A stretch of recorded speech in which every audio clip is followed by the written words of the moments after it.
தெலங்கானாவில் ஊருக்குள் உலாவும் புலி விவசாயி ஒருவரை தாக்கிய சம்பவத்தால் பொதுமக்கள் அதிர்ச்சி அடைந்துள்ளனர். வீர தீரத்துடன் செயல்பட்ட பெண்மணி புலியை கல்லால் விரட்டி அடித்து தனது கணவரை காப்பாற்றிய நிகழ்ச்சி சம்பவத்தின் பின்னணி என்ன?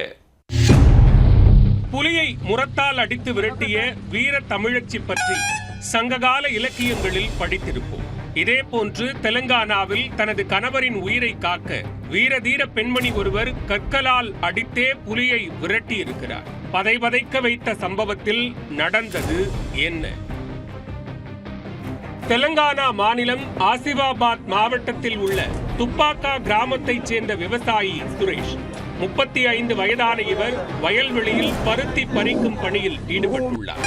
அப்போது அப்பகுதியில் மறைந்திருந்த புலி ஒன்று திடீரென சுரேஷின் மீது பாய்ந்து அவரின் கழுத்தை கவ்வியுள்ளது.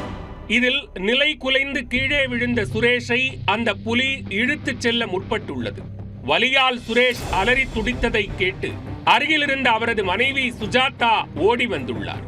அங்கு தனது கணவர் புலியுடன் போராடுவதைக் கண்டு அதிர்ச்சி அடைந்துள்ளார். உடனே சற்றும் யோசிக்காமல் அங்கிருந்த கற்களை எடுத்து புலி மீது எரிந்து சத்தம் போட்டுள்ளார். மேலும் அருகிலிருந்த விவசாயிகளும் வருவதைக் கண்ட புலி அங்கிருந்து தப்பி ஓடியுள்ளது.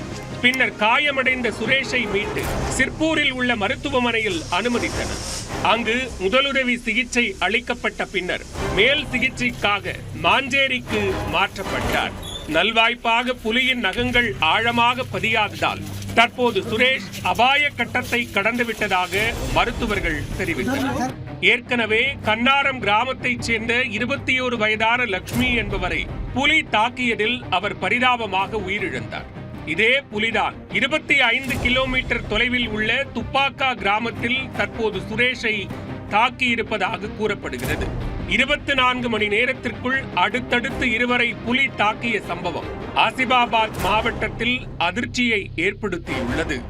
இந்நிலையில் புலியின் நடமாட்டத்தை கண்டறிய ட்ரோன் கேமரா மூலம் வனத்துறையினர் கண்காணித்து வருகின்றனர். மேலும் பொதுமக்களை மிரட்டி வரும் புலியை பிடிக்க 90 பேர் அடங்கிய குழுவினர் தேடுதல் வேட்டையில் இறங்கியுள்ளனர்.